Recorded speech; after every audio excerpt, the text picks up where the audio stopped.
Résiste au diable. Oh Jesus.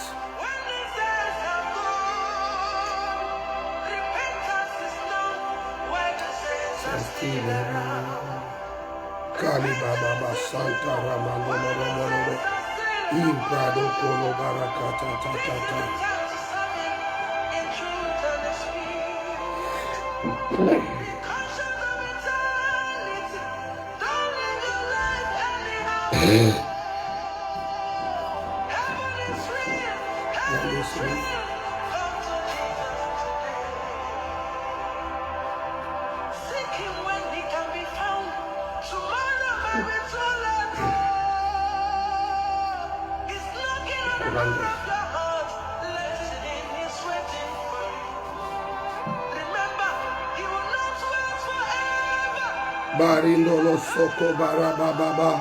Yes, welcome ladies and gentlemen. Good afternoon. Good afternoon, Melissa Mbang.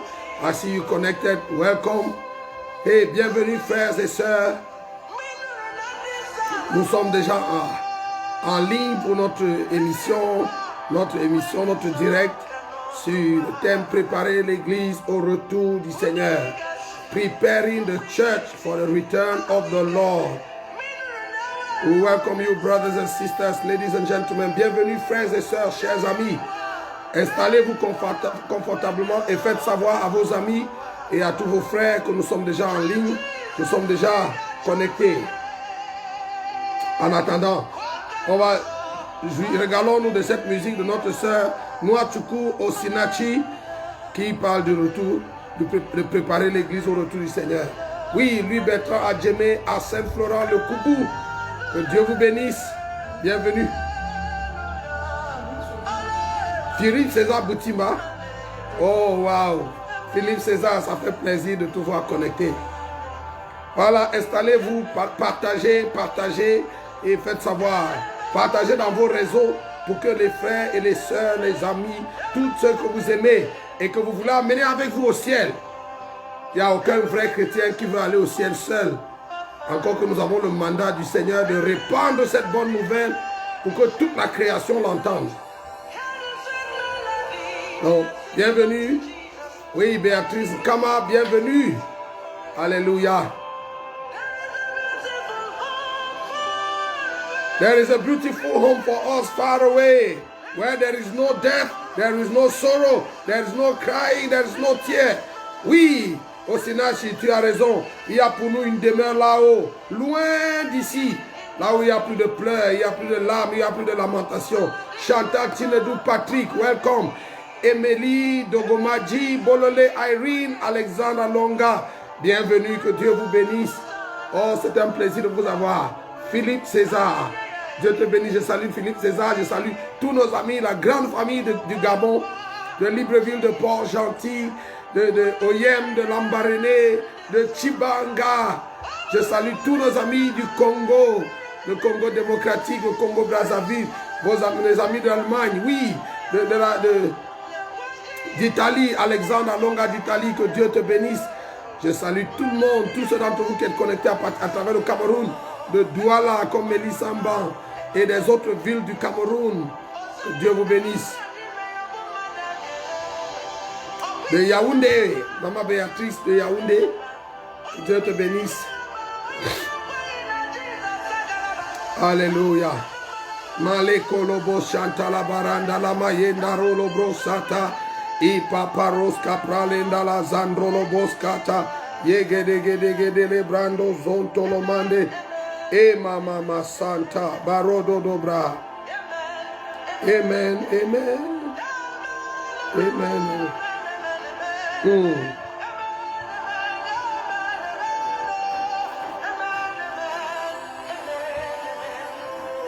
Frères et sœurs, Jésus revient, ce n'est pas une utopie, ce n'est pas une fable. Oui, Michel Oblé, bienvenue.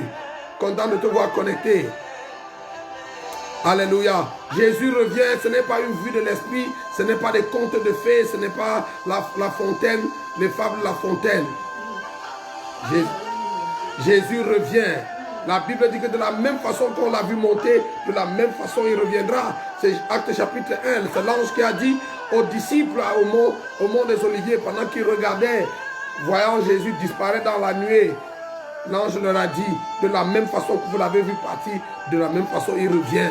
Et nous sommes sur cette plateforme pour vous annoncer que Jésus revient, que Jésus est à la porte. Bientôt la trompette va retentir et Jésus enlèvera l'église.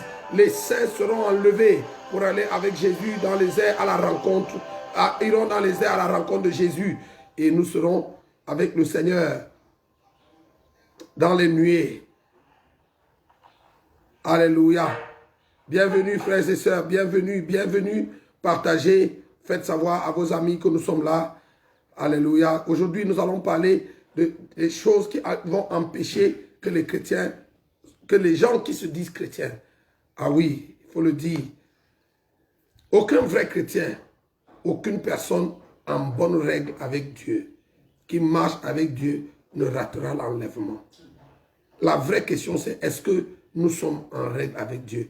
Jeanne-Julie Tankam, bienvenue. Alléluia. Il n'y a aucune personne, aucun chrétien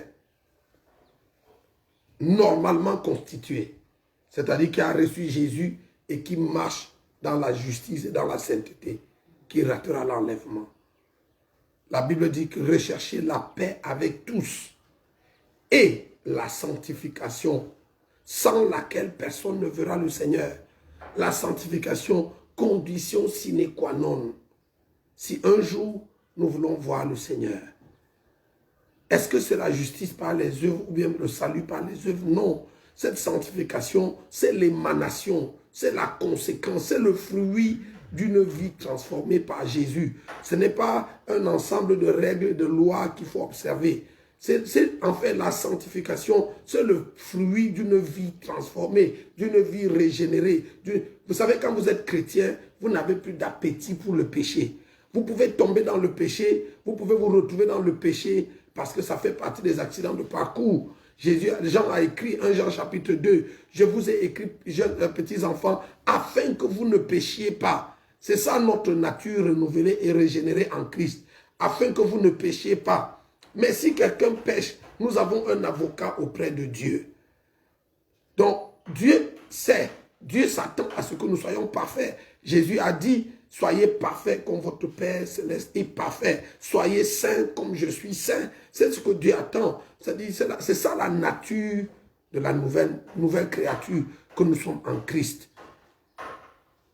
Donc, s'il y a des gens qui vivent dans le péché et qui se plaisent à vivre dans le péché, qui excusent et qui expliquent et qui justifient pourquoi ils vivent dans le péché, je ne suis pas responsable du choix qu'ils ont opéré. Mais la Bible dit, mettez en pratique la parole de Dieu et ne vous bornez pas à l'écouter seulement en vous trompant vous-même par de faux raisonnements. C'est quoi les faux raisonnements? Les faux raisonnements, c'est que vous vivez dans le péché, vous vivez allègrement dans le péché, mais vous êtes quand même convaincu que d'une certaine façon, vous irez au ciel si Jésus vient. Ou si la mort vous prend aujourd'hui, vous avez une place dans le ciel.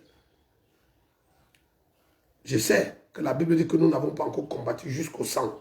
Mais vous savez, même quand vous êtes pris au piège du péché, votre détermination à vouloir sortir de là doit être tellement grande que Dieu, comme le chant ancien dit, s'il nous voit vrais et sincères, à chercher la sainteté, il écoute nos prières et nous met en liberté. Je sais que parce que nous sommes dans ce corps de chair, nous sommes dans un combat, nous avons un combat perpétuel contre le péché. Nous devons toujours nous mettre et rester sur nos gardes. De temps en temps, on peut recevoir un coup. du monde, du péché ou de tout cela. Mais Dieu nous juge sur la base de la sincérité. S'il nous voit vrais et sincères à chercher la sainteté. Il ne s'agit pas ici des chrétiens qui disent que non, c'est comme ça que je suis, c'est ma nature, c'est mon tempérament, c'est ceci. Non, il ne s'agit pas d'excuser, de trouver des excuses. En fait, vous pouvez vous trouver des excuses. Vous êtes libre de vous trouver des excuses si vous voulez.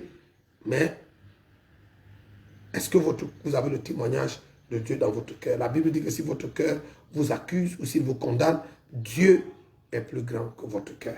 Voilà, mesdames et messieurs, frères et sœurs, nous allons commencer. Et comme d'habitude, nous allons commencer par la prière. Notre bon Père Céleste, quelle joie d'être en communion avec les saints qui écoutent à travers le monde. Merci pour tous ces bien-aimés qui sont connectés, qui écoutent en direct. Et même merci pour ceux qui écouteront en différé parce qu'ils ont des contraintes de temps ou bien parce que nous avons des calendriers ou des fuseaux horaires différents pendant qu'il est jour ici, il est nuit ailleurs. Et des frères qui vont nous écouter après parce qu'ils seront réveillés ou bien parce qu'ils auront quitté le travail. Je prie, Seigneur, que tu bénisses tous ceux qui regardent, tous ceux qui écoutent. Je me recommande à toi. Je suis ton serviteur et je me soumets à toi, Saint-Esprit. Je me mets sous ta tutelle. Inspire mes paroles, motive, influence mes actions, mes choix, mes décisions. Mets ta parole dans ma bouche afin que je ne dise rien d'autre que ta parole, que tes oracles. Et je prie que tu donnes à ceux qui écoutent un esprit de compréhension, un esprit de sagesse, un esprit de révélation au nom de Jésus. Illumine les yeux du cœur de ton peuple et permets que cet enseignement nous aide à nous rapprocher de toi. Et pendant que je prêche ta parole, guéris les malades, délivre les captifs, renvoie libre les opprimés, opère des miracles et des signes et des prodiges par la puissance de ta parole. Que s'il y a des gens, Seigneur, pendant que je prêche, s'il y a des gens qui regardent et qui sont malades, qui sont affligés, qui sont sous l'empire du diable, qui sont sous la domination de Satan, que l'onction de ta parole, la Bible dit que tu as envoyé ta parole et ta parole a guéri et a délivré. Alors que tu envoies ta parole aujourd'hui par ma bouche, Seigneur, que cette même parole guérisse ceux qui sont malades et délivre ceux qui sont sous l'empire du diable. Manifeste ta gloire au nom du Seigneur Jésus. Amen, amen, amen. Je voudrais, avant de commencer, saluer comme ça le pasteur Donald Soro de Libreville, qui est un des cerveaux derrière ce programme que nous avons conçu. C'est à la demande de Donald Soro et de Michel Aublé. À tout Seigneur, tout honneur, et il faut rendre l'honneur à qui l'honneur est dû. C'est eux qui ont voulu, les deux, Michel Aublé d'Abidjan. C'est ces deux pasteurs, ces deux serviteurs de Dieu qui m'ont contacté et ont demandé que nous fassions cette conférence virtuelle pour préparer l'Église au retour du Seigneur. Et c'est à cœur joie que j'ai accepté de me livrer à cet exercice. Encore que je leur disais hier que j'ai l'impression que, après ce qu'on a, j'ai l'impression qu'il y a tellement de choses à dire que normalement on devrait boucler demain, mais peut-être qu'on sera obligé de l'étendre jusqu'à dimanche. Voilà, si vous êtes d'accord, dites yes ou dites oui, si ça vous bénit et que vous pensez que c'est utile. Mais moi, ça me bénit de partager ces messages. Ça me bénit de les entendre. Même si ça sort de ma bouche, ça me bénit de les entendre parce que ces paroles ont pour but de nous tenir éveillés. Ceux d'entre nous, hier, vous vous souvenez, je vous ai dit, cet enseignement, je le fais premièrement à l'intention des croyants. Vous qui êtes chrétiens, vous êtes nés de nouveau et vous attendez, comme moi, avec impatience, l'avènement du Seigneur. C'est à votre intention qu'est dirigé cet enseignement. Pourquoi? Parce que quand nous lisons la parabole des 10 vierges dans Matthieu 25, la Bible dit que les vierges, toutes les vierges sages et les vierges fortes, se sont toutes endormies à un moment donné. Elles se sont assoupies. Je sais que la marche chrétienne n'est pas facile. Certains d'entre nous, ça fait 10, 20, 30, 40, 50, 60 et peut-être plus d'années que nous marchons avec Jésus et que nous attendons son retour. Donc, il se pourrait que, chemin faisant, que certains d'entre nous se soient assoupis, se soient relâchés. Toutes les vierges se sont endormies à un moment donné. Donc, ça peut arriver. Donc, le but de cet enseignement, c'est de réveiller les vierges que vous êtes, qui vous êtes assoupis, qui vous êtes endormis à un moment donné de la marche avec Dieu. C'est normal, c'est compréhensible que des gens que vous soyez endormis ici. C'est arrivé aux vierges dans la Bible, dans la parabole de Jésus, ça peut nous arriver. Donc, le but de cet enseignement, c'est de réveiller les vierges, ceux d'entre vous qui êtes assoupis. Mais il a aussi pour but de ramener les rétrogrades sur le droit chemin. Il a pour but de nous rappeler l'évangile. Vous savez, si l'apôtre Paul a trouvé nécessaire de rappeler aux Corinthiens l'évangile, c'est utile de rappeler aujourd'hui l'évangile. Et je bénis Dieu, j'ai mon fils qui est même connecté, Valérie Mouchingam, qui a écrit un bon livre sur le rappel de l'évangile. L'apôtre Paul, un très bon livre, vous pourrez l'avoir également si vous manifestez l'intérêt. On vous mettra en contact avec le pasteur Valérie. Il est basé à Douala et vous pourrez lire ce livre. C'est un bon livre. Il a été préfacé par nous. C'est un bon livre qui va vous bénir. L'apôtre Paul écrivait aux Corinthiens dans 1 Corinthiens chapitre 15, à partir du verset 1, il dit « Je vous rappelle, frères, l'évangile que je vous ai annoncé. » Donc, quand on a annoncé l'évangile aux gens, c'est utile de faire un rappel mémoire de temps en temps. Donc, Paul dit, je vous rappelle, frères, l'évangile que je vous ai annoncé, que vous avez reçu et dans lequel vous avez persévéré et par lequel vous serez sauvés si vous le retenez dans les termes dans lesquels je vous l'ai annoncé. Autrement, vous auriez cru en vain. 1 Corinthiens chapitre 15, versets 1 et 2. Il est possible qu'on ait cru en vain. Comment ça? Si on ne retient pas l'évangile qui nous a été annoncé dans les termes dans lesquels il a été annoncé. En d'autres termes, si sur le chemin de la foi, vous changez les termes de l'évangile, comme on dit au Cameroun, en milieu jeune, vous êtes dans l'undem.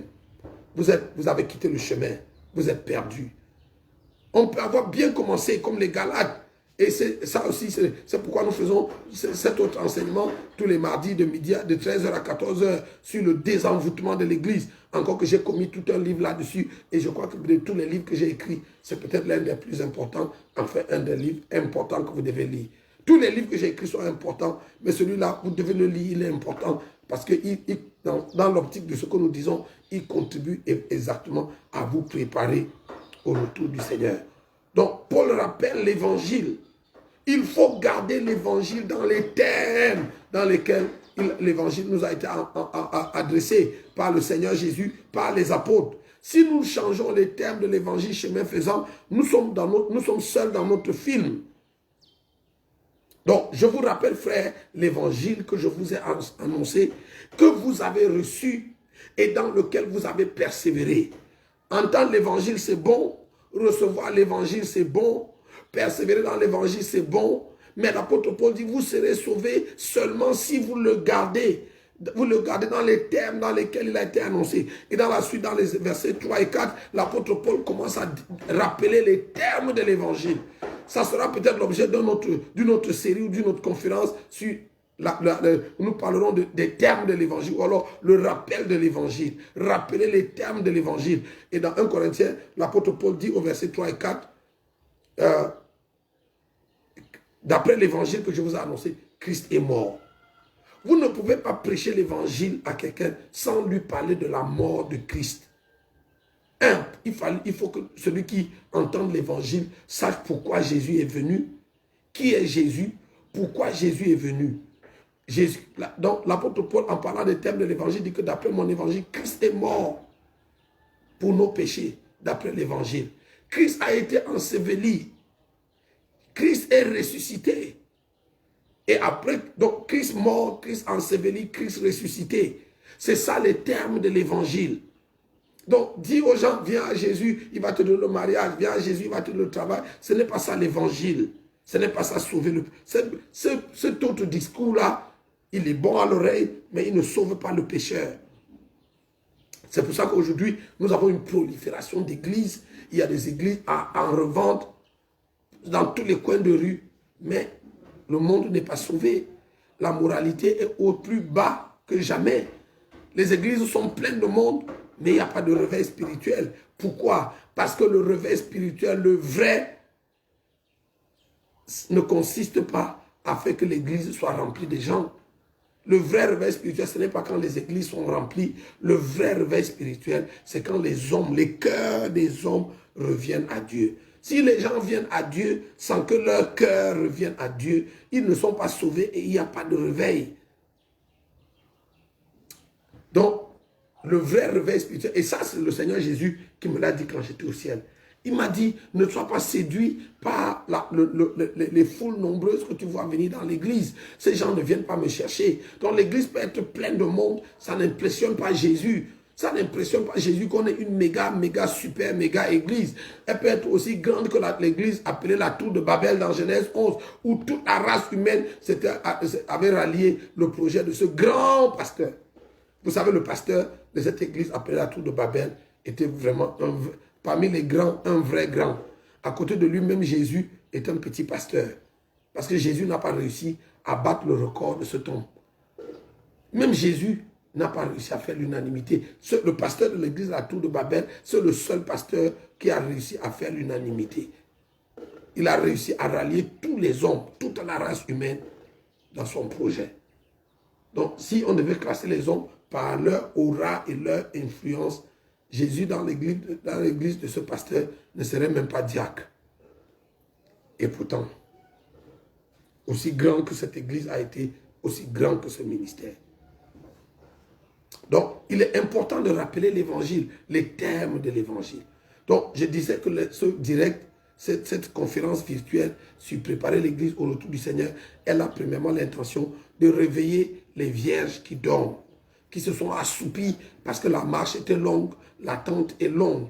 Vous savez, Jésus a dit, c'est celui qui persévérera jusqu'à la fin qui sera sauvé. Il ne s'agit pas de commencer la course, il s'agit surtout de l'achever. Parce que la fin d'une chose vaut mieux que son commencement. Il vaut mieux finir une chose que de la commencer.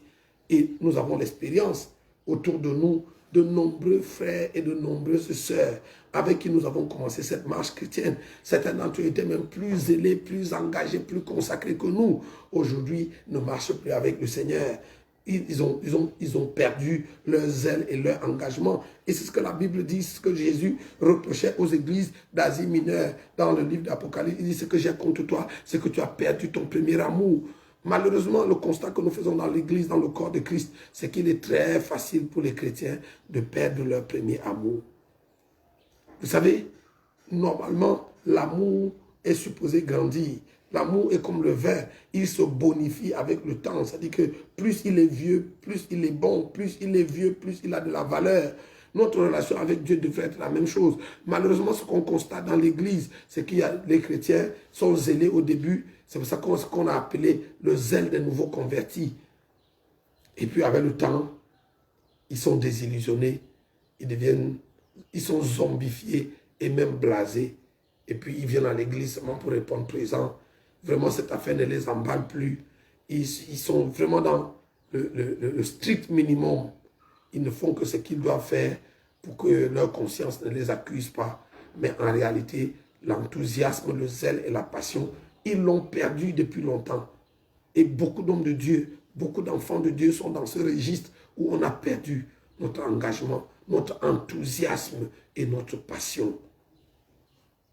Bien sûr, cette conférence virtuelle a également pour but de sauver les perdus, de donner l'occasion à ceux qui ne connaissent pas Jésus de le rencontrer et de faire la paix avec lui. C'est pour ça que je voudrais vous encourager à partager au maximum pour que tous ceux qui sont dans votre réseau, on ne sait jamais qui est dans votre réseau qui va écouter. S'ils écoutent et ils sont sauvés, Dieu soit loué. S'ils écoutent et ils ne sont pas sauvés, nous sommes au moins purs de leur sang. Ça nous dédouane de leur âme devant Dieu. Parce que nous leur aurons donné l'occasion d'écouter et ils ont refusé. Ils ont écouté et n'ont pas accepté. Ou alors ils ont refusé carrément d'écouter. Et à ce moment-là, la Bible dit selon Ézéchiel, nous sommes purs de leur sang. Parce que Dieu ne nous demandera pas de compte à leur sujet s'ils vont à la perdition. Dieu n'a pas demandé de compte au pauvre Lazare au sujet du riche. Parce que je suis sûr que Lazare avait essayé de lui prêcher l'évangile. Mais le gars était imbu de lui-même et ivre de sa fortune. Il ne pouvait pas écouter un mendiant pauvre, couvert d'ulcères, qui se discutait les morceaux de viande ou les morceaux d'os qui tombaient de la table du riche avec les chiens. Donc, voilà, un peu planter le décor. Aujourd'hui, je voudrais m'attarder sur la question de l'idolâtrie.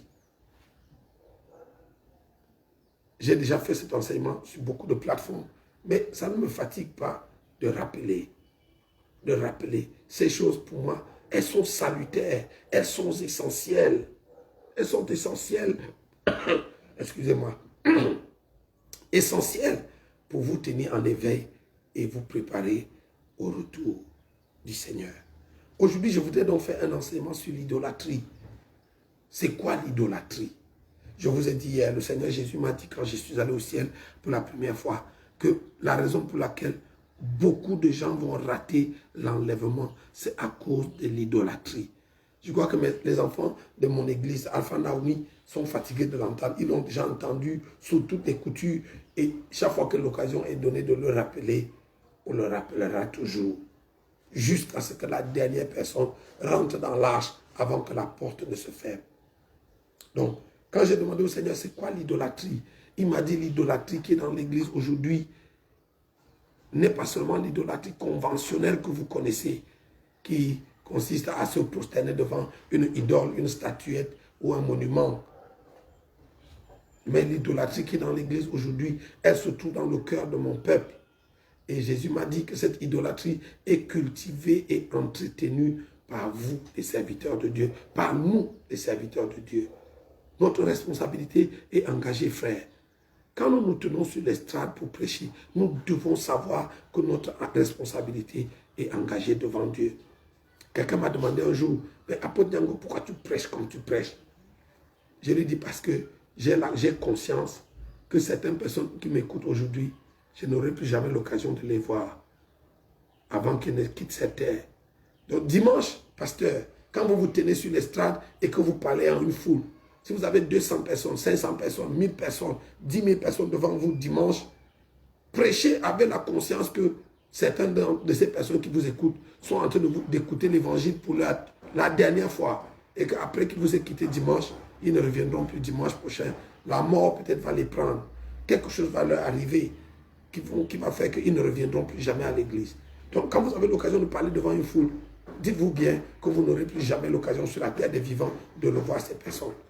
Et il faut que si ces personnes, quand ces personnes vous quittent, qu'elles vous quittent après avoir bien entendu le message de l'évangile, que vous leur ayez donné l'essentiel de ce qu'il leur fallait pour être sauvés, pour que si elles se perdent à la fin, que vous ne soyez, que votre responsabilité ne soit pas engagée. C'est pour ça que quand j'ai l'occasion de prêcher l'évangile, je ne perdrai pas mon temps à vous parler des chaussures et des cravates et des habits et de l'argent.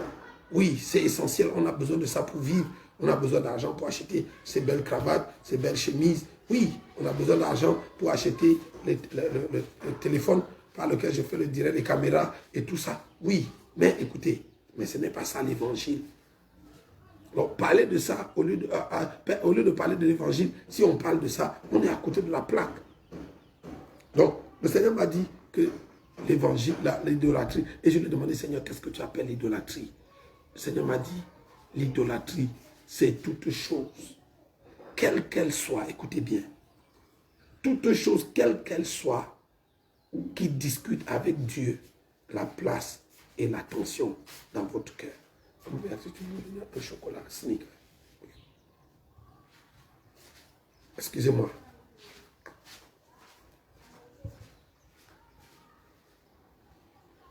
Je prêche tellement que j'ai déjà la voix un peu rock. Comprenez, c'est de bonne guerre. Alléluia. Donc, l'idolâtrie, d'après la définition du Seigneur, c'est toute chose, quelle qu'elle soit, grande ou petite, qui discute la place et l'attention avec Dieu dans notre cœur. Si vous prêtez attention à votre vie, vous allez voir de belles idoles, bien dissimulées, bien installées dans votre vie, à qui vous vouez une allégeance supérieure ou égale à celle que vous vouez à Jésus. Et aujourd'hui, dans ce direct, je vais prendre le temps de m'arrêter là-dessus sur la question et de nous montrer pratiquement. Parce que souvent, vous savez, on prêche l'évangile et l'évangile que nous prêchons est abstrait. C'est un évangile qui nous envoie dans les nuages. On a la tête dans les nuages, on pense à je ne sais pas quoi. Mais aujourd'hui, dans cette série, dans cette session, je voudrais être concret dans la prédication de l'évangile. Et pour vous montrer l'idolâtrie, je voudrais qu'on regarde Éphésiens chapitre 5. Avant d'aller à Éphésiens chapitre 5, quand le Seigneur m'a dit, quand je lui ai dit, mais Seigneur, comment tu dis qu'un petit nombre de gens, si la trompette retentissait aujourd'hui, seulement un petit nombre de gens seraient enlevés. Et pourtant, on voit partout dans le monde des églises qui grandissent, des milliers de gens qui se pressent dans l'église. Et le Seigneur m'a dit, Nyangog, ne sois pas séduit par ces foules nombreuses que tu vois accourir dans ma maison. Ces gens que tu vois venir, ce n'est pas moi qu'ils cherchent. Ils cherchent les choses que je donne. Et j'ai dit, Seigneur, mais quand ils viennent chercher ces choses, tu ne leur donnes quand même. Il m'a dit, oui, je le leur donne parce que je suis un Dieu généreux. Dans ma nature de Dieu généreux, je donne, je fais de largesse. Et écoute-moi, Nyangok. Et le Seigneur m'a dit, Nyangok, fais attention. Parce que sur la terre, je ne donne pas qu'aux chrétiens seulement. Je donne aux chrétiens, je donne aux musulmans, je donne aux bouddhistes, je donne aux païens, je donne aux athées, je donne à tout le monde. Dieu fait du bien à tous les hommes. Il fait lever le soleil sur les bons et sur les méchants. C'est la bonté de Dieu. Il fait pleuvoir sur les justes et sur les méchants. Ça fait partie de la nature généreuse, la nature... vous savez, Dieu, par essence, est bon. Et sa bonté se manifeste en ce qu'il fait du bien à tous. Mais l'apôtre Paul nous a précisé, et je crois qu'on l'a dit hier, Romains chapitre 2, que la bonté de Dieu a pour but de pousser les gens à la repentance. Mais le Seigneur m'a dit, dans ma nature de Dieu généreux, j'ai fait des largesses, je partage, je donne. Mais dans ma nature de Dieu jaloux, je ne supporte pas la cohabitation, je ne supporte pas je ne sais pas partager. Et quand il m'a montré ce texte de Exode 34, verset 14, que je n'avais jamais vu, de tout le temps de ma marche avec Dieu, j'ai déjà lu ma Bible d'une couverture à une autre, je ne peux pas vous dire combien de fois depuis que je suis devenu chrétien. Mais ce texte, je ne le connaissais pas. Exode 34, 14 dit, tu ne te prosterneras pas devant un autre Dieu, car l'Éternel, ton Dieu, porte le nom de jaloux. Il est un Dieu jaloux. Écoute, dans la nature de Dieu jaloux, il ne supporte pas de te partager. Regarde, Jésus ne veut pas 70% de ton cœur. Il ne veut même pas 80%. Même 95%, il ne l'accepte pas. Si tu ne lui donnes pas tout ton cœur, il ne veut rien du tout. C'est ce jour-là que j'ai compris le vieil adage qu'on m'a enseigné quand j'étais à l'école de dimanche, qui disait que si Jésus n'est pas Seigneur de tout, il n'est pas Seigneur du tout. Jésus ne veut pas une partie de ton cœur. Quand on lui a posé la question de savoir quel était le plus grand commandement, Jésus a dit le plus grand de tous les commandements, c'est que tu aimeras l'Éternel, ton Dieu, de tout ton cœur, de toute ton âme, de toute ta force et de toute ta pensée. Il ne s'agit pas de loger Jésus dans un quartier de ton cœur et de laisser les autres quartiers occupés par autre chose. Jésus ne veut pas habiter dans un compartiment de ton cœur. Il veut être le maître de toute ta vie, de tes pensées, de tes paroles, de tes émotions, de tes actions, de tes choix, de tes décisions, de ton corps, de ton âme, de ton esprit. Tu aimeras l'Éternel, ton Dieu, de tout ton cœur, de toute ton âme, de toute ta force et de toute ta pensée. Donc, il ne veut pas une partie, il veut tout. Et si tu ne lui donnes pas tout, il ne veut rien. Il ne te veut pas à moitié. Vous savez, souvent, je fais des illustrations. Malheureusement, je n'ai pas une orange ici avec moi. Mais le cœur de l'homme est comme une orange. Et vous savez, quand vous épluchez votre orange à la main, pas avec le couteau, mais à la main, l'orange est faite de quartier. Et vous savez, dans la vie de plusieurs chrétiens, Jésus n'occupe qu'un quartier de leur vie. C'est ce qu'ils appellent leur vie spirituelle. Et leur vie spirituelle, c'est par opposition aux autres vies. Ils ont leur vie privée, leur vie spirituelle, leur vie professionnelle, leur vie familiale. C'est différents compartiments. Et Jésus est donc logé dans ce qu'ils ont appelé leur vie spirituelle.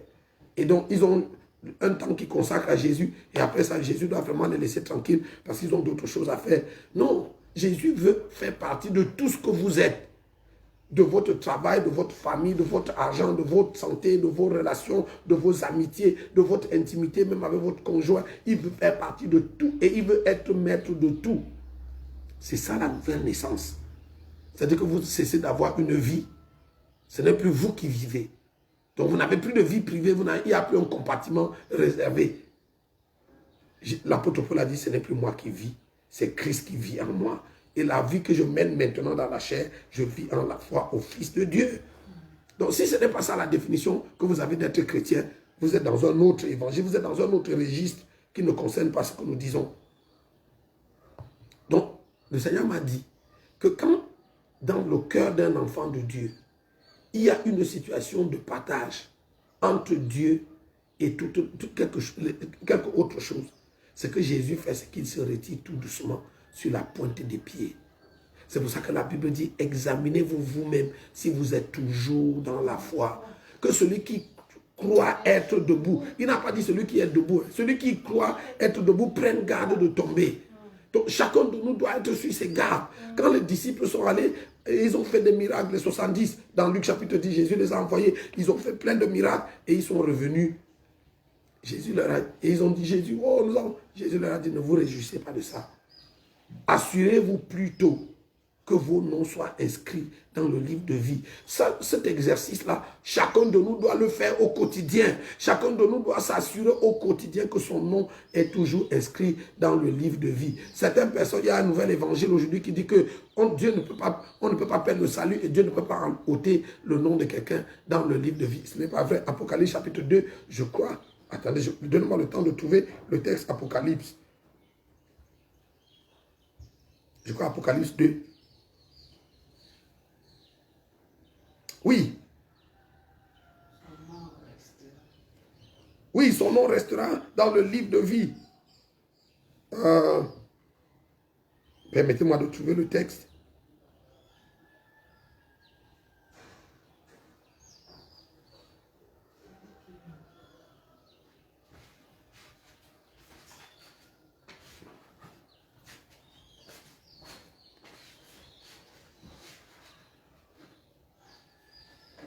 Il dit,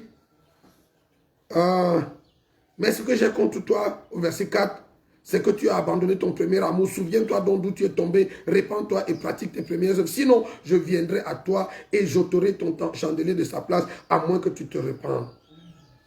Je viendrai et j'ôterai ton chandelier de sa place. Et puis il dit, plus loin,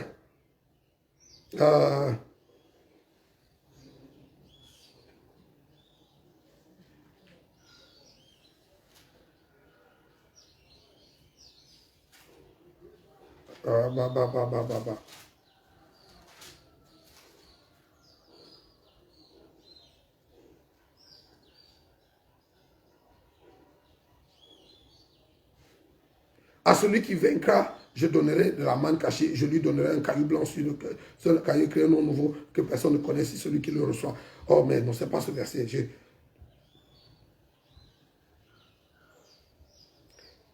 Permettez-moi de trouver le texte. Il est important, je crois qu'il va peut-être aider à trancher ce débat une bonne fois pour toutes.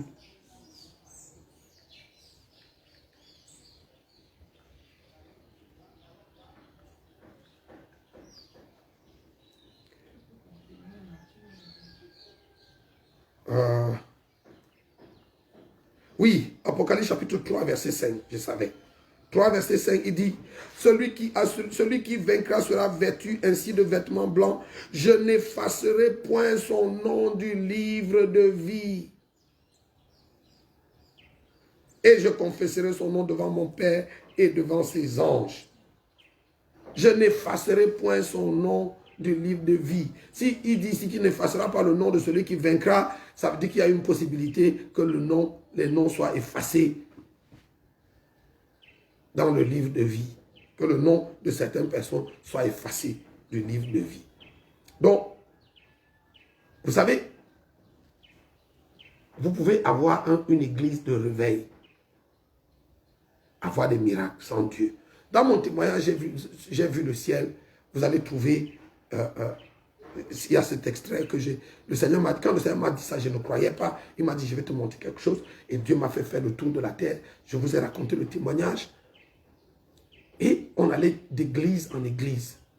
Et dans certaines de ces églises, elles étaient immensément grandes. Et ce n'est pas un procès contre les grandes églises. Mais vous savez souvent quand on est devenu grand et qu'on est devenu riche et qu'on est devenu puissant, on commence à penser qu'on n'a pas besoin de Dieu. L'exemple, c'est dans l'Apocalypse chapitre 3, l'église de Laodicée, qui a réussi l'exploit de mettre Jésus dehors. Ils étaient à l'intérieur, ils faisaient leurs choses. Et Jésus était dehors et Jésus, Apocalypse 3, 20, voici je me tiens à la porte et je frappe. Si quelqu'un entend la voix et ouvre la porte, j'entrerai chez lui et je souperai avec lui. Mais Jésus est dehors. Vous faites quoi dedans quand Jésus est dehors? Donc il y a beaucoup d'églises comme ça qui font leurs activités, ils font leurs choses. Et je me souviens de cette église en particulier où Jésus m'a amené. Une église grande, elle était grande, immensément grande. Du pupitre, on ne pouvait pas voir la fin de la foule. Et j'étais tenu dehors à la fenêtre avec Jésus et on regardait le spectacle qui se faisait à l'intérieur. L'homme de Dieu, entre guillemets, qui prêchait dans cette église, était tellement loin qu'il faisait des miracles renversants. Je me souviens qu'il y avait ce gars qu'on a amené à l'église en plein culte. Et pendant que l'homme de Dieu prêchait, on a déposé ce gars qui avait fait un accident et on lui avait amputé les 2 jambes. Et l'homme de Dieu a fait pousser les 2 jambes de ce gars sous l'œil de la caméra.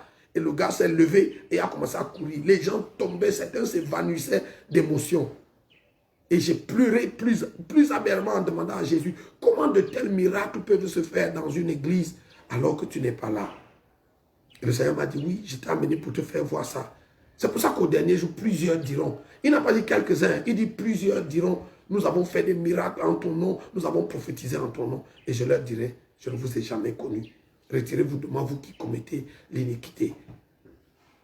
Donc, on peut avoir une église où il y a des miracles, des signes et des prodiges sans que le Seigneur soit là. Ça, c'est un autre débat pour une autre fois. Mais écoutez, quand Jésus ne se trouve pas à sa place chez vous, il se retire sur la pointe des pieds et il s'en va sans jamais vous dire au revoir. Il y a beaucoup de gens qui sont à l'église, qui ont une espèce de religion, une espèce d'activité spirituelle et que sais-je encore, mais Jésus n'est pas dedans. Et vous savez, j'ai dit aux serviteurs de Dieu, le fait que Dieu ne se répande pas de ses dons et de ses appels est un grand piège. Pourquoi? Parce que vous pouvez être loin. Vous avez même été loin par Dieu. Et puis vous avez quitté le droit chemin. Vous continuez de faire les miracles. Vous continuez de prophétiser juste. Vous continuez de faire tout ça. Les dons continuent de se manifester. La vocation, l'appel en vous continue de se manifester. Et pourtant, celui qui vous a appelé n'est plus avec vous. Il y a longtemps qu'il a cessé de marcher avec vous. Donc, le Seigneur m'a dit que un grand nombre de personnes qui s'appellent chrétiens sur la terre va rater l'enlèvement à cause de l'idolâtrie. Donc, je voudrais rapidement qu'on parcourt la Bible pour voir ce que la Bible dit de l'idolâtrie. Qu'on parcourt le Nouveau Testament, naturellement. Éphésiens chapitre 5, et je lis pour nous le verset 5. Au verset 5, la Bible dit, je peux commencer à partir du verset 1, devenez donc les imitateurs de Dieu comme des enfants bien-aimés et marchez dans la charité à l'exemple de Christ qui nous a aimés et qui s'est livré lui-même à Dieu pour nous comme une offrande et un sacrifice de bonne odeur. Verset 3, que l'impudicité, qu'aucune espèce d'impureté et que la cupidité ne soit pas même nommée parmi vous, ainsi qu'il convient à des saints. Qu'on n'entende ni paroles déshonnêtes, ni propos insensés, ni plaisanteries, choses qui sont contraires à la bienséance, qu'on entende plutôt des actions de grâce.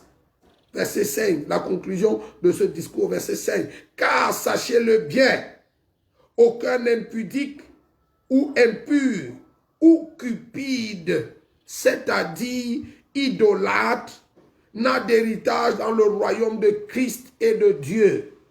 Donc, aucun impudique ou impur ou cupide. Quand l'apôtre Paul arrive au niveau du cupide ou de la cupidité, il prend bien le soin de préciser que la cupidité est une idolâtrie. Donc, vous n'allez pas au village pour verser l'huile sur la tête des crânes, ou vous ne vous prosternez pas devant les crânes, vous n'allez pas adorer des dieux sur les montagnes ou dans les fleuves, ou je ne sais pas, les saints qui sont morts, vous n'avouez pas un culte aux morts, mais vous pouvez tout autant être idolâtre du fait de la cupidité. Car, sachez-le bien, aucun impudique ou impur ou cupide, c'est-à-dire idolâtre, n'a d'héritage dans le royaume de Christ et de Dieu. Colossiens chapitre 3, la Bible dit que sur la déposition de trois témoins, une affaire est établie. Colossiens chapitre 3, laissons la Bible interpréter la Bible à partir du verset 1, mais notre verset c'est Colossiens 3, verset 5. Mais lisons à partir du verset 1 comme on l'a fait tout à l'heure pour Éphésiens. Si donc vous êtes ressuscité avec Christ, cherchez les choses d'en haut où Christ est assis à la droite de Dieu. Vous savez pourquoi l'église aujourd'hui ne cherche pas les choses d'en haut? Ça c'est de maman Béatrice, mon épouse que je tisse. Ça c'est un des messages qu'elle a prêché qui m'avait beaucoup béni. Elle a dit, elle me disait, avant de le prêcher à l'église, elle me disait, papa, mais tu sais pourquoi les chrétiens ne cherchent pas les choses d'en haut? Pourquoi ils aiment le message qui leur parle de tu vas voyager, tu vas prospérer, tu vas te marier, tu vas, c'est-à-dire posséder la terre. Pourquoi les chrétiens aiment ça? Ceux qui aiment ça, c'est parce qu'ils ne sont pas ressuscités avec le Christ. Vous pouvez être à l'église, vous pouvez être apôtre, grand pasteur, super apôtre, surintendant général, général overseer, je ne sais pas, bishop, quel que soit ce que vous êtes, mais ne pas être ressuscité avec le Christ. Et comment on sait que vous n'êtes pas ressuscité avec le Christ? Parce que tout votre attachement est terrestre, votre vie ne tourne qu'autour de la terre, des choses de la terre. Vous n'êtes pas mort. Et pour ressusciter, et elle m'a dit, maman Béatrice m'a dit, que pour ressusciter, il faut mourir. Frère, c'est ça là. Vous savez, hein, la chose qui est difficile dans la vie chrétienne, c'est cette chose-là, cette affaire de mourir. Il faut mourir. Il faut quitter ce qu'on aime, savoir être mal jugé, endurer l'injure même du monde, être méprisé. Aujourd'hui, beaucoup de pasteurs veulent être des stars. Ils veulent être applaudis, être adulés, être aimés. Ils veulent se faire accepter par le monde. Vous savez, il y a un homme de Dieu qui a dit une parole que j'ai lue et j'ai tellement aimé. A.W. Tozer, c'est son nom. Il a dit, je m'étonne que le monde veut être adulé, veut être aimé, veut être applaudi par l'église, pardon, veut être adulé, aimé et applaudi par un monde qui a tué leur maître. La Bible dit que si on a traité ainsi le bois vert, qu'arrivera-t-il au bois sec? Le disciple n'est pas plus grand que son maître. Cet évangile qui fait que vous voulez à tout prix être accepté, qu'on vous accepte dans les milieux, que les gens du monde vous acceptent, qu'ils vous comprennent, c'est incompatible à la nature de Dieu. C'est comme si vous voulez souder l'argile au fer. Les deux là ne se mettent pas ensemble. L'argile et le fer, on ne peut pas les souder, ça ne prend pas. Ça ne prendra pas. Le monde ne peut pas vous aimer. Si vous marchez vraiment avec Dieu, le monde dans son essence, dans sa nature, ne peut pas vous aimer. Donc il faut quitter ce qu'on aime, savoir être mal jugé, endurer l'injure même du monde, être méprisé. Oui, perdre sa propre vie, consentir à n'être rien. Donc cette affaire-ci que nous voulons gagner le monde, on veut aller, il faut laisser ça haut. On veut gagner les perdus et les amener à Christ. Cette affaire où tu cherches le monde, les chrétiens ont aujourd'hui plus soif du monde que le monde lui-même.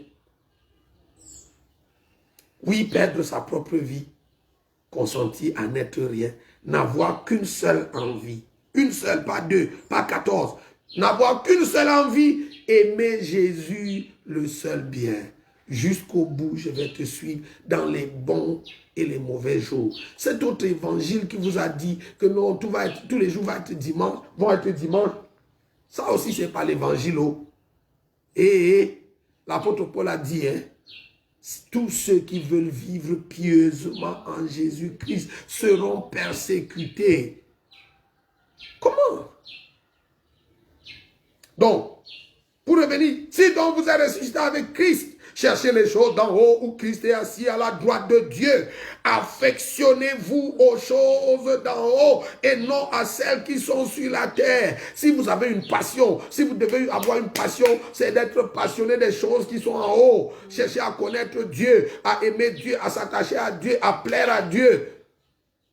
C'est pas chercher à avoir la voiture là. Avoir la voiture, écoutez-moi, vous n'avez pas besoin d'un prophète pour avoir la voiture, bon sang. Vous n'avez pas besoin d'avoir un homme de Dieu qui jeûne 40 jours, 40 nuits pour vous marier, bon sang. Vous n'en avez pas besoin. Pourquoi? Parce que tous les samedis, dans les rues de Yaoundé où je vis et partout dans le monde, les mairies sont pleines, les églises sont pleines des païens, des gens qui ne connaissent pas Dieu, qui se marient et pourtant, ils n'ont pas eu besoin d'un prophète. Ils n'ont pas eu besoin d'un apôtre. Ils n'ont pas eu besoin que l'apôtre Nyangok aille au 3e ciel pour venir leur donner l'onction du mariage. L'onction du mariage est descendue. Oh, tout le monde est recevé. Arrêtez ça. Ce n'est pas ça l'évangile. Maintenant, aux heures perdues, on peut faire ça. Mais si c'est ça le menu principal que vous servez à l'église, vous êtes dans le ndem. Vous êtes hors jeu. Vous êtes hors sujet, frères et sœurs. Affectionnez-vous aux choses d'en haut et non à celles qui sont sur la terre. Car vous êtes morts. Vous êtes en Christ. Vous êtes morts au monde. Vous êtes morts. Et votre vie est cachée avec Christ en Dieu. Quand Christ, votre vie paraîtra. Quand Christ, votre vie paraîtra, alors vous paraîtrez aussi avec lui dans la gloire. Faites donc mourir. Aïe, aïe, aïe, aïe, aïe, aïe, la mort revient encore. Il faut mourir, frère. Pour avoir la vie éternelle, il faut mourir. Mais comme les chrétiens ne veulent pas la mort,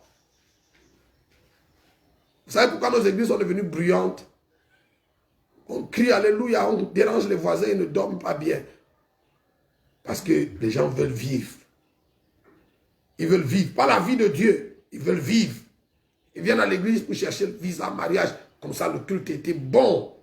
Mais vous savez, quand on prêche la mort, mourir au péché, mourir au monde, mourir en soi, avale ton orgueil, meurs pour Christ. L'église est silencieuse. Il n'y a pas les amens, il n'y a pas les lambanos, il n'y a pas la connexion. Oh, Dieu, fais-nous grâce. Écoutez, faites donc mourir les membres qui sont sur la terre. Quels sont les membres qui sont sur la terre? L'impudicité, l'impureté, les passions, les mauvais désirs et la cupidité qui est une idolâtrie. Donc, selon Éphésiens chapitre 5, verset 5 et Colossiens chapitre 3, verset 5, nous voyons que la cupidité est une idolâtrie. C'est quoi la cupidité?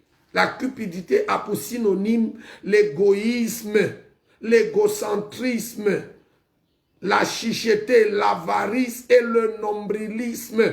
Si vous lisez ce même verset dans la version parole de vie, il dit tout vouloir pour soi. La cupidité, c'est convoiter, vouloir posséder. C'est la nature de Mammon. La cupidité, c'est la description de Mammon. Et Jésus a dit, Luc chapitre 12, on ne peut servir deux maîtres à la fois. C'est soit on aimera l'un et on haïra l'autre, soit on honorera l'un et on méprisera l'autre. On ne peut servir à la fois Dieu et Mammon. Vous ne pouvez pas servir en même temps Dieu et Mammon. Et Mammon, ce n'est pas le Dieu de l'argent. Je l'ai déjà dit plusieurs fois. Mammon, l'argent, c'est l'emblème. C'est le drapeau du pays de Mammon. Mais Mammon lui-même, c'est la soif de posséder. La soif de posséder. Ou alors la peur de manquer. C'est ça qui fait que les ministres en Afrique, surtout dans la francophonie, nos ministres détournent des milliards. Vous vous demandez, un gars a détourné 875 milliards. C'est pour faire quoi? C'est pas pour manger. Il est habité, il est adepte ou adorateur d'un autre Dieu qui s'appelle Mammon. La peur de manquer. Il s'est dit, si je ne prends pas ça, demain, si j'ai un problème demain. Et il ne sait pas que demain prendra soin de lui-même. Qu'à chaque jour suffit sa peine. La peur de manquer, elle fait qu'on amasse, on veut toujours avoir. Et ça ne se manifeste pas que chez les ministres, ça se manifeste chez nous au quotidien. On est chiche. Luc chapitre 12, le verset 15, Jésus dit, gardez-vous avec soin de toute forme d'avarice, car la vie d'un homme ne dépend pas de ses biens futiles dans l'abondance. Et Jésus poursuit en racontant cette parabole qu'on a intitulé la parabole du riche insensé. Les terres d'un homme riche avaient produit une grande récolte. Après avoir rentré toutes ses récoltes, il a cassé les petits greniers, en a construit des plus grands. Et après avoir fini d'engranger toute sa récolte dans ses greniers, il s'est assis et a dit, mon âme, tu as maintenant assez de nourriture pour aujourd'hui et pour la vie. Mange, bois, réjouis-toi et sois dans l'allégresse. Écoutez, il n'a pas dit ça de sa bouche parce que je suis sûr que c'était un membre d'église. Il devait certainement être dans une église réveillée. Vous savez, on a un peu de pudeur. Il y a des choses qu'on ne dit pas de nos bouches. Mais la Bible dit, garde-toi de dire en ton cœur, mon intelligence et la force de mon bras m'ont acquis ces richesses. Donc, cet homme a dit dans son cœur. Il a dit dans son cœur, mon âme, tu as maintenant assez de nourriture pour la vie. Et la Bible dit, cette nuit même, le Seigneur lui a dit, insensé que tu es, aujourd'hui ton âme te sera redemandée. Et tout cet argent que tu as accumulé, à qui cela reviendra-t-il? Et écoutez la conclusion, c'est la conclusion de la parabole qui m'intéresse plus. Jésus conclut la parabole en disant, il en est ainsi de tout homme qui est riche pour lui-même et qui n'est pas riche pour Dieu. La cupidité ou la sottise selon Dieu, c'est être riche pour soi-même et pas pour Dieu. Je voudrais donc très rapidement, dans les 5 minutes, il nous reste à peine 5 minutes, dans les minutes qui nous restent, examinons la cupidité, comment elle se manifeste à l'église. Elle se manifeste d'abord envers Dieu, ensuite envers le semblable. Donc aujourd'hui, je voudrais vous parler de la cupidité envers Dieu. Nous sommes chiches envers Dieu. D'abord avec notre argent, ensuite avec notre temps, et puis avec les autres ressources que Dieu a mises à notre disposition. Comment nous sommes chiches envers Dieu avec notre argent? Très peu de chrétiens donnent leur argent à Dieu. Les chrétiens sont toujours à se plaindre, mais on parle trop d'argent dans cette église. Vous savez pourquoi vous dites ça? Parce que vous êtes cupide, vous êtes idolâtre, vous adorez, vous êtes adorateur de mammon. C'est pour ça que, écoutez, si vous êtes adorateur de mammon, mammon ne vous permettra jamais de donner votre argent à son rival, qui est le vrai Dieu. Et un homme a dit, quelqu'un a dit, et j'ai adopté, il a dit, si votre argent ne sert pas Dieu et les intérêts de Dieu, votre argent sert le diable et les intérêts du diable par défaut. Donc, si vous ne donnez pas votre argent à Dieu, par défaut, vous le donnez à Mammon. Si vous ne mettez pas votre argent au service de Dieu, vous le mettez au service de Mammon par défaut. Regardez comment vous faites, nous faisons avec Dieu. Les chrétiens ne veulent pas donner les offrandes à Dieu. Quand c'est le temps de donner à Dieu, ils boudent. Il faut que le pasteur trouve des mots magiques pour les inciter à donner. Dans la plupart des églises, il y a toujours une exhortation à l'offrande. Pourquoi on devrait vous exhorter à donner à Dieu si votre vie appartient à Dieu? Un jour, j'étais à l'église pendant que je priais. Le Seigneur m'a dit, j'étais en train de prier, j'étais tout seul dans le temple. Et il m'arrive souvent d'aller à l'église, de m'enfermer dedans, de me coucher sur l'estrade et de prier à longueur de journée. Et ce jour-là, j'étais en train de prier et puis le Seigneur est venu. Quand je me suis retourné, sa présence était là. Et il m'a dit, Nyangok, si tu vois un chrétien qui lutte pour donner à Dieu son argent, son temps et ses ressources, c'est qu'il ne lui a même pas donné sa vie. Parce que si vous avez donné à Dieu votre vie, le bien le plus précieux que vous avez, vous ne pouvez pas lui refuser les petites choses. Vous savez, si vous avez une épouse et que vous pouvez lui donner le million, vous lui donnez 1 million, vous ne pouvez pas lui refuser un verre d'eau. Vous ne pouvez pas lui refuser une plaquette de chocolat. C'est l'idolâtrie qui fait que quand on dit offrande. Aujourd'hui, la doctrine selon laquelle la dîme, c'est de l'Ancien Testament, c'est dépassé, c'est vieux jeu maintenant. Au Nouveau Testament, non, vous n'êtes plus sous la contrainte. Ça plaît aux chrétiens parce qu'ils sont idolâtres, parce qu'ils aiment Mammon. Je crois que dans une prochaine série, on parlera de la dîme, vue sous l'angle de la Bible, de l'Ancien au Nouveau Testament. On ouvrira les Écritures pour voir ce que Dieu dit de la dîme. Mais vous savez pourquoi les chrétiens n'aiment pas donner leur argent à Dieu? Parce qu'ils sont idolâtres, adorateurs d'un autre Dieu qui s'appelle Mammon. Voyez comment c'est facile pour vous d'acheter une paire de chaussures de 50 000 que vous n'aviez même pas programmé. Comme c'est facile d'aller à un restaurant avec des amis et de dépenser 20, 30, 50, 100 000 juste pour faire plaisir à des amis.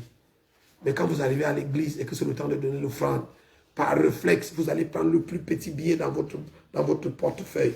C'est toujours la plus petite note que vous déposez à l'offrande. Parce que dans votre tête, quelques-uns d'entre vous, vous pensez que quand vous déposez dans le panier des offrandes, c'est au pasteur que vous donnez, vous dépannez le pasteur. Non. C'est à Dieu que vous donnez. Quand il faut donner l'offrande, non. Mais quand vous quittez l'église, vous voyez comment facilement vous pouvez vous arrêter là et acheter à manger, à boire. C'est facile d'aller à la station-service et de demander qu'on vous mette le carburant pour 10, 20, 30, 40 000. Mais je pose souvent la question aux chrétiens. La dernière fois où vous avez donné 50 000 à Dieu, à l'offrande, seulement parce que vous étiez content, vous aimez le Seigneur et vous voulez le lui faire savoir et vous avez donné 50 000 à l'offrande. La dernière fois, c'était quand? Pourtant, chaque jour, vous achetez des choses. Vous savez, quelqu'un a dit, nous achetons les choses dont nous n'avons pas besoin avec un argent que nous n'avons pas pour impressionner les gens qui ne nous aiment pas. Tous les jours, vous achetez même des choses dont vous n'avez pas besoin. Certains d'entre vous, votre garde-robe est pleine de choses, d'habits, de cravates, de costumes, de tailleurs, de robes que vous n'utilisez pas. Et vous n'avez pas cessé d'acheter. Demain, quand vous allez apprendre qu'il y a solde à tel magasin, vous serez les premiers. Allez acheter. Nous achetons sans arrêt. Pourquoi? Cette nature dépensière, cette nature cette propension à toujours à vouloir posséder, c'est l'adoration de Mammon. Ce soir, vous aimerez l'un et vous haïrez l'autre. Il y a plein de gens dans nos églises qui aiment Dieu. Sous le regard de ce verset de la Bible, vous haïssez Dieu. Si vous donnez plus de votre argent à Mammon que vous ne le donnez à Dieu, si vous le donnez aux futilités plus que vous ne le donnez à Dieu, vous honorez vos désirs charnels et vous haïssez Dieu. Donc, ça c'est sur le plan de l'argent. Et on peut dire encore plus là-dessus. Vous voyez, les gens viennent à l'église et pendant l'offrande, on dit que c'est maintenant le moment d'adorer Dieu avec nos offrandes. Et ils prennent 5 000, non, 500 ou 1000 francs, ou même 5 000, disons-le. Certains donnent 5 000 ou 10 000 et ils jettent dans le panier des offrandes. Même comme les billets de 5 000 et de 10 000 sont les plus rares dans les paniers d'offrandes. Ils vont mettre 5 000, 1000 francs, 2 000, ainsi de suite. Mais c'est pendant le même culte. L'homme de Dieu commence à prophétiser les mariages, les visas, les promotions, les percées. Ah, c'est là où le vrai argent va sortir. Ils vont sortir les 100 000, les 200 000 pour venir se connecter à la prophétie. Les 200 000, les 5 000 que vous avez donnés, c'était à Dieu pendant l'offrande. Les 200 000 que vous donnez après, parce que vous voulez acheter chez Dieu, soit le mariage, la prophétie, c'est de l'idolâtrie. Vous savez, si l'offrande, l'argent que vous donnez à Dieu, vous ne le donnez pas d'un cœur d'amour. Si votre argent ne vient pas à Dieu parce que vous aimez Dieu et vous voulez lui témoigner votre amour. Si vous attachez un autre mobile à votre offrande, vous êtes dans l'idolâtrie. Vous avez quitté le droit chemin. Voilà, notre temps est parti pour aujourd'hui. Demain, nous parlerons de l'idolâtrie. Demain, nous parlerons de la gestion de votre temps et de vos ressources. Je voudrais, avant de partir aujourd'hui, vous donner une belle illustration de l'idolâtrie que j'ai vécue. C'était dans un pays que je ne vais pas citer ici. Je suis allé là-bas, j'étais orateur à une conférence. Et ce jour-là, après avoir prêché, il était question que je reçoive une offrande du peuple de Dieu. Et l'offrande avait pour but d'aider le pasteur parce que nous étions presque à la fin de la conférence et l'organisateur de la conférence était encore très loin de payer ses factures. Et donc, j'ai eu à cœur ce jour-là, avec l'autre, de prendre une offrande pour aider à éponger les dettes, les factures, pour qu'on ne laisse pas l'autre de la conférence dans des dettes. Et le peuple de Dieu, joyeusement, est venu et il mettait l'argent dans mes mains et je le déposais dans le panier des offrandes. Tout le monde. Il y avait dans cette salle un frère américain blanc qui était venu des États-Unis, qui était également un participant à la conférence. Il était venu en Afrique parce qu'il avait des problèmes spirituels, il avait besoin de délivrance et tout. Donc, il avait été invité en disant que les hommes de Dieu là-bas allaient prier pour lui. Il s'est levé de sa chaise, avait un billet de $100 qu'il est venu me donner. Tout joyeusement, il m'a donné son billet de $100. Je l'ai déposé dans le panier. $100, ça fait à peu près 60 000 francs CFA. Je l'ai déposé dans le panier des offrandes. Et à la fin des offrandes, j'ai pris le panier et je voulais prier quand ce frère s'est levé de sa place et il a traversé toute la salle en revenant vers moi, en pleurant, cette fois-là, en pleurant amèrement. Et je me demandais qu'est-ce qui lui arrive, qu'est-ce qu'il a. Il était rouge. Et il est venu devant l'autel et il a demandé à dire quelque chose. Et je lui ai tendu le micro. Et en pleurant, ça coulait du nez, des yeux et de partout. Il m'a dit, aujourd'hui, je veux partager avec Jésus ce que je n'ai jamais donné à personne de toute ma vie. C'était un homme de la cinquantaine passée. Je veux donner à Jésus ce que je n'ai jamais donné à personne de toute ma vie. Ce monsieur devait être soit entre la quarantaine et la cinquantaine. Il m'a dit, et il a sorti de sa poche une plaquette de chocolat. Celui-ci, c'est Mars. Mais celui que ce gars a sorti de sa poche, c'était un sneaker. C'est la même nature. Ce chocolat coûte chez nous ici à peu près 500 francs ou 600 francs. C'est-à-dire $1 à peu près. Ou 1 euro. Pour ceux qui sont en Europe, 1 euro ou $1. Peut-être même moins. Il a sorti ce chocolat de sa poche. Et il m'a dit, de toute ma vie, je n'ai jamais partagé mon chocolat avec personne. C'était devant toute une grande salle, une grande conférence. Il dit, aujourd'hui, je veux partager avec Jésus mon chocolat. Et il m'a donné son chocolat. Quand j'ai pris son chocolat, dès que j'ai lancé son chocolat dans le panier des offrandes, ce gars est tombé comme un sac. Boum! Et puis il a commencé à manifester. Les démons ont commencé à se manifester. Et on a commencé à prier pour lui. Et ce jour-là, ce frère a été délivré. C'était une grosse idole installée dans la vie de ce garçon, le chocolat. Ce garçon m'a donné $100 en souriant, mais un chocolat en pleurant. Avec $100, on peut s'acheter au moins 100 morceaux de chocolat comme ça. Il m'a donné équivalent de 100 chocolats en riant, mais un chocolat avec des larmes amères. Et ce jour-là, il a été délivré. C'est ça l'idolâtrie. Les choses auxquelles on est attaché. Quand moi j'ai demandé au Seigneur, demain je vous raconterai la suite de l'histoire. J'ai demandé au Seigneur, c'est quoi?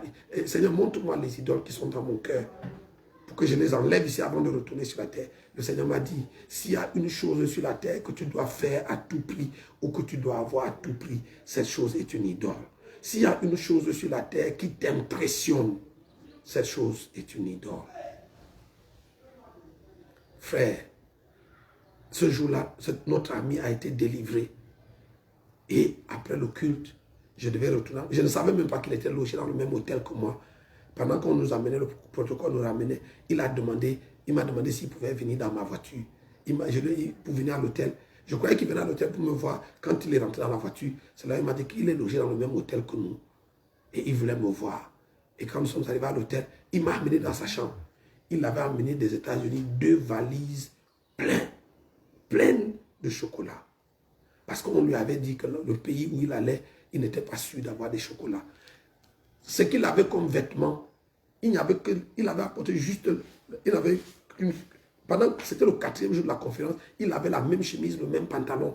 Parce qu'il avait juste ça, c'est des petits vêtements dans son bagage à main. Ses valises qu'il avait ensuite étaient pleines de chocolat. Ce jour-là, il a été délivré. Et il nous a donné ces 2 valises de chocolat. Il avait déjà consommé une partie. Il nous a donné la valise de chocolat en disant, est-ce qu'on peut partager ça aux frères? C'était sa délivrance de l'idolâtrie. Vous qui écoutez cet enseignement, il peut avoir une grosse idole. Demain, je vous en parlerai un peu plus. On rentrera dans les détails. L'idole assise dans le cœur. L'idole de l'argent. L'idole du succès.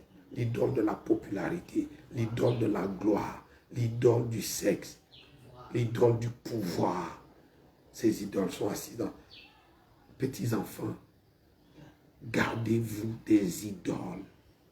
Dieu ne partage pas sa gloire avec les idoles.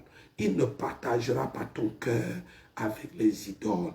S'il y a une idole dans ta vie, Jésus n'est pas Seigneur de ta vie. Tu es dans l'illusion, tu es dans le nem. Tu n'es pas en train d'aller au ciel, tu es en train de te balader.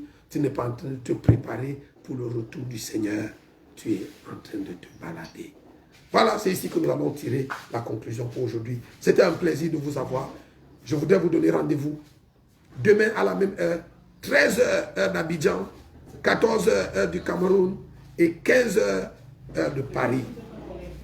Voilà, connectez-vous demain à la même heure et ensemble, nous ferons le voyage. Mais avant de partir, je vais prendre le temps de prier pour vous et juste le temps de vous mettre en condition avant la prière. Écoutons encore juste un extrait de ce chant de notre sœur et puis nous allons prier le Seigneur.